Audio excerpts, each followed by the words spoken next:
Kasih Tuhan, kembali di dalam Tekwa Ministry bersama saya, Pendeta Dr. Soneta Siahaan MTH.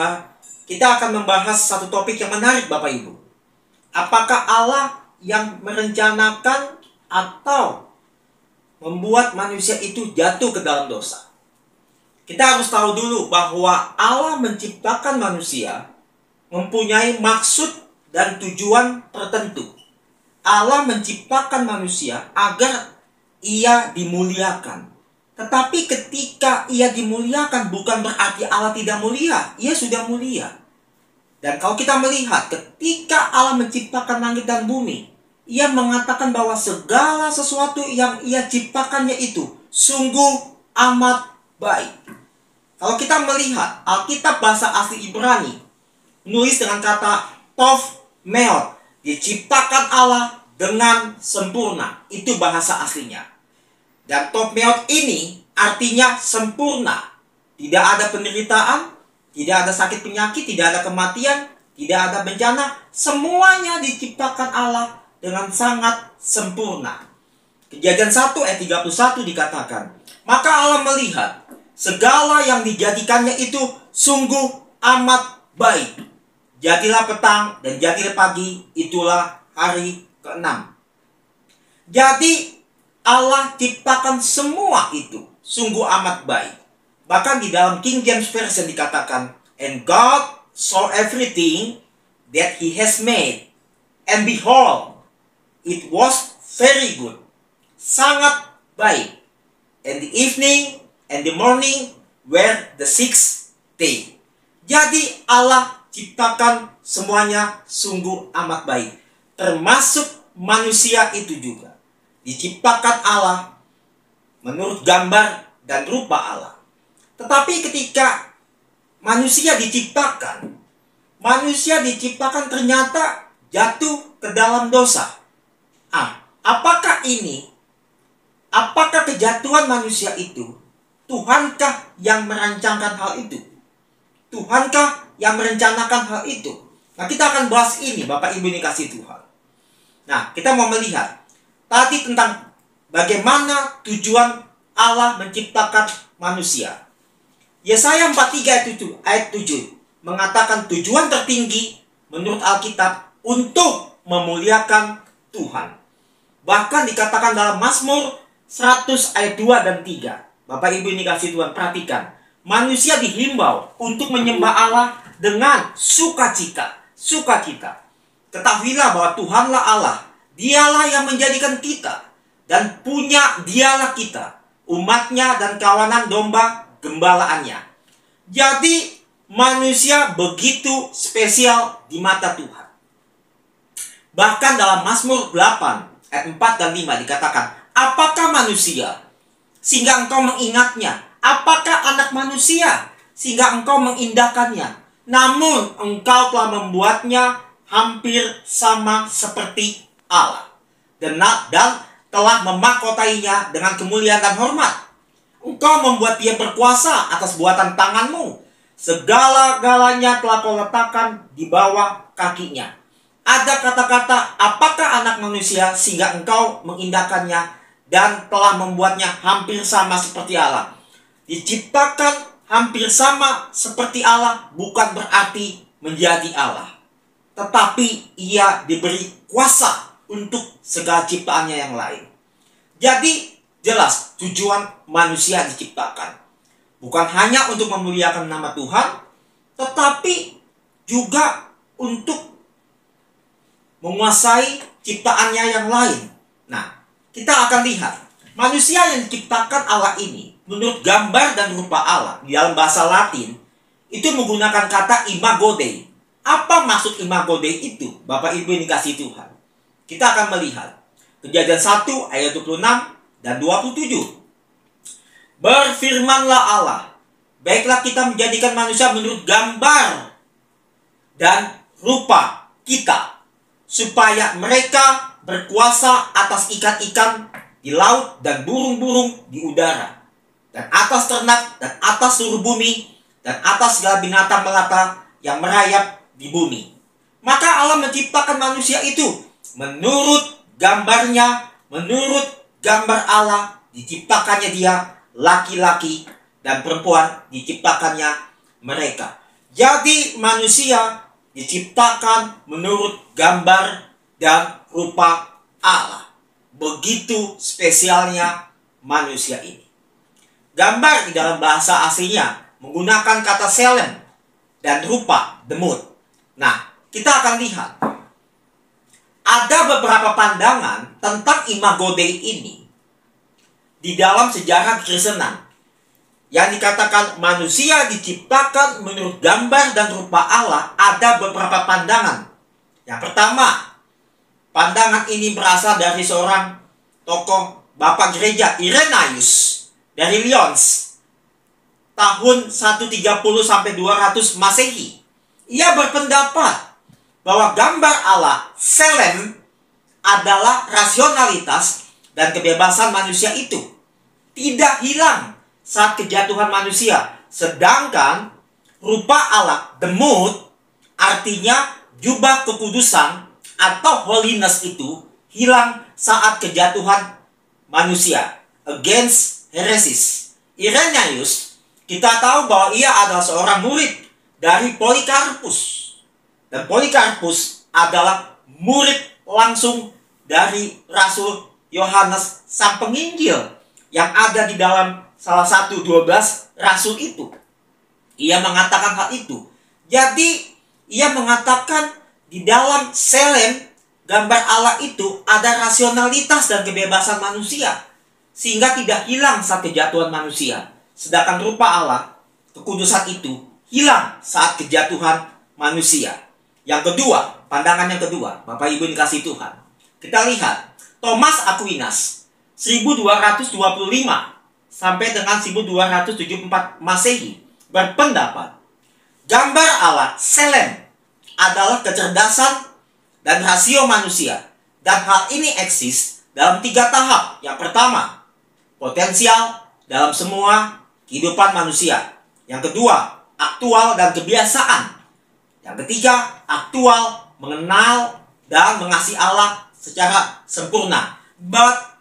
Tetapi bagi Thomas Aquinas, ia nggak membedakan antara gambar dan rupa Allah. Jadi menurut Thomas Aquinas, dia tidak membedakan. Dia berpandangan sama. Pandangan yang ketiga dari seorang John Calvin, Bapak Reformator 1509 sampai dengan 1564. Ia berpendapat, John Calvin ini, bahwa gambar Allah itu terletak dalam jiwa, pikiran, dan hati. Namun percikannya juga mencakup tubuh manusia. Apakah gambar itu hilang saat kejatuhan? John Calvin lebih terkesan inkonsisten, karena kadang ia mengatakan gambar Allah telah dihancurkan oleh dosa ketika Adam Hawa jatuh ke dalam dosa, atau dibuat nggak bisa dikenali oleh kejatuhan, atau terhapus, hilang oleh dosa, atau benar-benar rusak oleh dosa. Namun di sisi lain, bagi John Calvin, ia juga mengatakan bahwa gambar Allah belum hancur sepenuhnya, dan kita masih bisa melihat dalam diri semua orang. Bagi John Calvin, ia tidak membedakan gambar dan rupa Allah tersebut.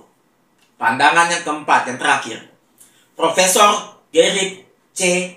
Berkhofer, 8 Juni 1903 sampai dengan 25 Januari 1996. Ia berpendapat gambar Allah terletak pada kekudusan yang hilang pada saat kejatuhan dan dibaharui, dipulihkan secara dinamis dan progresif di dalam Kristus. Jadi gambar Allah itu menurut Profesor Gerrit Berkhofer itu hilang pada saat kejatuhan manusia. Jadi jubah kekudusan atau holiness itu hilang, tetapi diperbarui menurut pandangan dia, dinamis, progresif, ketika seseorang sudah menerima atau lahir baru di dalam Yesus Kristus, itu dipulihkan. Nah, kita mau melihat tentang Imago Dei ini. Manusia diciptakan oleh Allah memiliki yang namanya kehendak bebas. Kehendak bebas yang dimaksud di sini adalah free will. Jadi Adam Hawa ini tidak diciptakan sebagai robot. Kenapa tidak diciptakan sebagai robot? Karena Tuhan Allah mau ciptaannya itu menyembah Dia dengan hati yang tulus. Saya akan bacakan dari Matius 22 ayatnya yang ke-37 sampai 38. Firman Tuhan berkata demikian. Jawab Yesus kepadanya, "Kasihilah Tuhan Allahmu dengan segenap hatimu, dengan segenap jiwamu, dan dengan segenap akal budimu. Itulah hukum yang terutama dan yang pertama." Jadi Tuhan tidak menciptakan manusia pertama itu seperti robot, tetapi punya free will, punya kehendak bebas, yang mana Tuhan mau ciptaannya itu menyembah Allah dengan segenap hati, jiwa, akal budi, dan dengan segenap kekuatannya. Jadi manusia memiliki free will. Nah, secara moral, manusia diciptakan dalam kebenaran dan kepolosan yang sempurna. Suatu refleksi dari kesucian Allah. Allah melihat semua yang diciptakannya, termasuk manusia itu, dan mengatakan sangat baik, seperti yang tadi dikatakan Kejadian 1 ayat 31. Jadi hati nurani kita atau kompas moral kita itu sisa dari keadaan yang asli itu. Ketika manusia ini jatuh ke dalam dosa. Nah, ini satu hal yang menarik. Artinya apa? Manusia memiliki free will atau kehendak bebas. Karena manusia diciptakan menurut gambar Allah, ia punya pilihan untuk memilih. Saya ulang, Adam atau Hawa manusia pertama itu mempunyai pilihan untuk mengambil keputusan mereka. Meskipun dia pribadi yang suci, Adam memilih atau mengambil keputusan dengan Hawa untuk melawan penciptanya. Dengan berbuat demikian, dia sudah mencemarkan gambar Allah yang ada di dalam dirinya dan mewariskan keserupaan yang rusak itu pada semua keturunannya, termasuk kita semua. Seperti dikatakan Roma 5 ayat 12, Paulus yang menulis Roma 5 ayat 12 ini mengatakan, "Sebab itu sama seperti dosa telah masuk ke dalam dunia oleh satu orang, dan oleh dosa itu juga maut. Demikianlah maut itu menjalar kepada semua orang, karena semua orang telah berbuat dosa." Jadi karena kejatuhan manusia pertama, semua orang, tidak ada yang benar, telah kehilangan kemuliaan Allah. Nah, kehendak bebas. Apa yang dimaksud kehendak bebas? Apa yang dimiliki oleh manusia dengan kehendak bebas ini? Kehendak bebas Allah artinya memberi manusia kesempatan untuk membuat pilihan yang betul-betul mempengaruhi nasib mereka. Maka benar-benar memiliki kehendak bebas. Karena memang Tuhan ketika ditempatkan manusia pertama itu di Taman Eden, bukankah ia memberikan satu peringatan kepada Adam? Semua yang ada di dalam taman ini boleh kau makan buahnya, tetapi pohon yang satu itu tidak boleh kau makan. Artinya apa? Manusia sudah diperhadapkan kepada satu pilihan, dan dia memiliki kehendak bebas. Oleh karena itu, ketika Hawa tergoda oleh iblis, lalu memakan buah yang terlarang itu dan memberikan kepada Adam, sejak itulah kejatuhan manusia akibat dari pilihan yang salah atau keputusan yang mereka ambil. Saya ulang, mereka mengambil keputusan yang salah berdasarkan kehendak bebasnya itu. Nah, kita akan lihat apa yang dikatakan Christian Worldview dalam bukunya The Nature and Origin of Sin. Dia mengatakan bahwa Allah menciptakan manusia sebagai makhluk yang baik. Dosa masuk ke dunia melalui kejatuhan dan ketidaktaatan Adam dan Hawa. Sejak kejatuhan, gambar atau natur manusia menjadi begitu rusak, sehingga tanpa anugerah Allah, manusia tidak mampu melakukan hal apapun yang baik dan cenderung melakukan segala jenis kejahatan. Nah, tentang kejatuhan manusia pertama ini juga ditulis, dibenarkan oleh firman Tuhan. Rasul Paulus menerima historitas sejarah kejatuhan Adam dalam firman Tuhan. Saya akan membacakan 1-3 ayat saja. 1 Timotius 2 ayat 13-14. Karena Adam yang pertama dijadikan, kemudian barulah Hawa. Lagi pula, bukan Adam yang tergoda, melainkan perempuan itulah yang tergoda dan jatuh ke dalam dosa. 1 Korintus 15 ayat 21 dan 22 ayat yang kedua. Sama seperti maut datang karena satu orang manusia, demikian juga kebangkitan orang mati karena datang karena satu orang manusia. Karena sama seperti semua orang mati dalam persekutuan dengan Adam, demikian pula semua orang akan dihidupkan kembali dalam persekutuan dengan Kristus. Ayatnya yang ketiga, 1 Korintus 15 ayat 45 sampai dengan 47. Seperti ada tertulis, manusia pertama Adam menjadi makhluk yang hidup, tetapi Adam yang akhir menjadi roh yang menghidupkan. Tetapi yang mula-mula datang bukanlah rohaniah, tetapi yang alamiah. Kemudian barulah datang yang rohaniah. Manusia pertama berasal dari debu tanah dan bersifat jasmani. Manusia kedua berasal dari sorga. Jadi Paulus dengan jelas mengatakan historitas kejatuhan manusia pertama ini dengan tepat, dan ini nyata karena firman Tuhan sudah mengatakan demikian. Nah, dalam membaca firman Tuhan ini secara teliti, kita mencapai satu konklusi berikut ini. Kejatuhan umat manusia telah diketahui Allah sejak dari awal. Saya ulang. Kejatuhan umat manusia ini telah diketahui Allah sejak dari awal di dalam kemahatauan Allah. Yang kedua, penyaliban Kristus, penyelamatan manusia telah direncanakan oleh Allah. Di mana hal itu terjadi? Dikatakan ketika manusia itu jatuh ke dalam dosa, ia berusaha menutupi ketelanjangannya.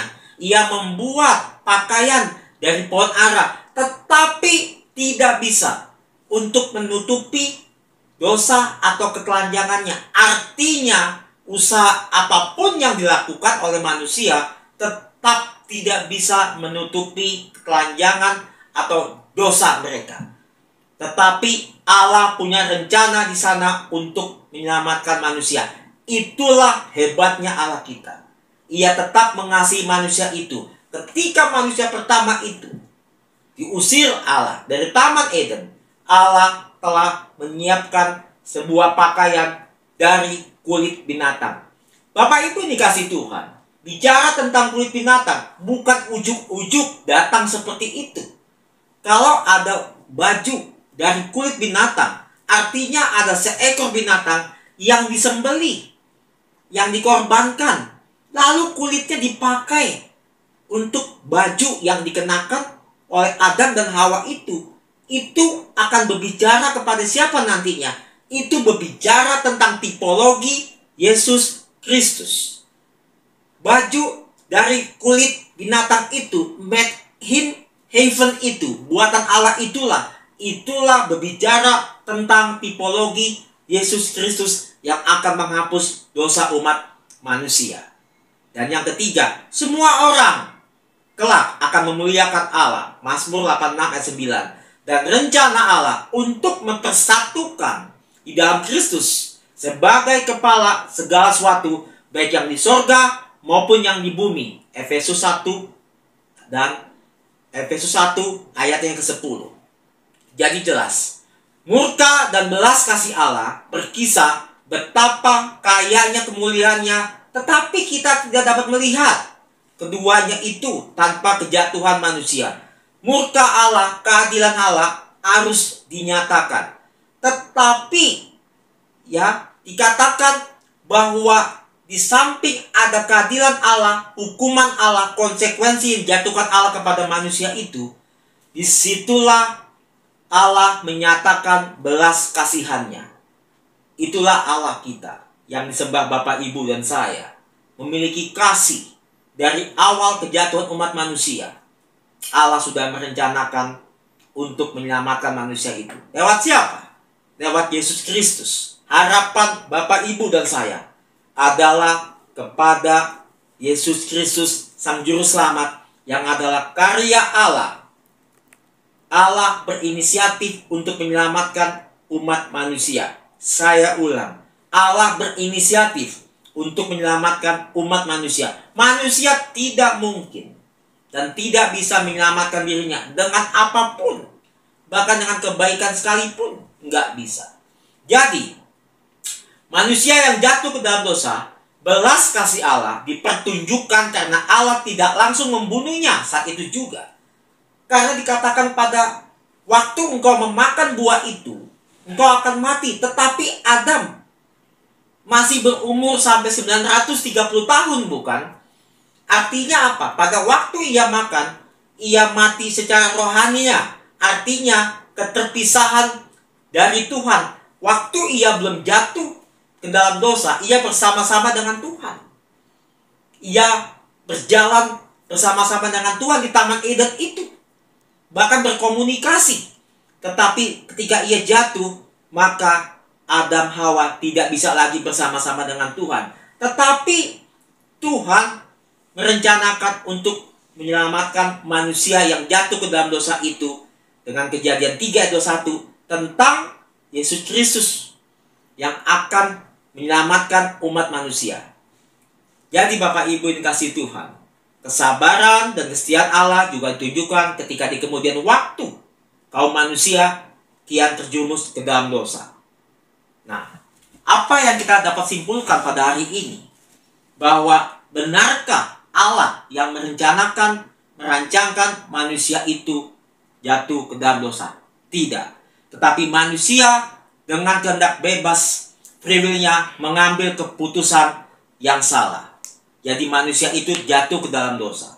Dan ini tertulis di dalam kitab suci, terutama yang tulis oleh Rasul Paulus yang tadi 3 ayat tadi yang saya bacakan Bapak Ibu. Tetapi Allah yang luar biasa punya rencana untuk menyelamatkan umat manusia itu lewat karya Allah Yesus Kristus yang diutus untuk menyelamatkan umat manusia. Kita bersyukur memiliki Allah yang demikian. Kita juga bersyukur karena kita semua telah beriman, percaya menerima anugerah Allah itu lewat karya keselamatan Yesus Kristus di kayu salib. Demikianlah firman Tuhan atau pengajaran pada siang hari ini. Kiranya pengajaran ini memberkati kita semua. Shalom, sampai kita bertemu lagi di pengajar selanjutnya bersama dengan saya, Pendeta Dr. Sonita Siahaan MTH. Tuhan Yesus memberkati. Amin.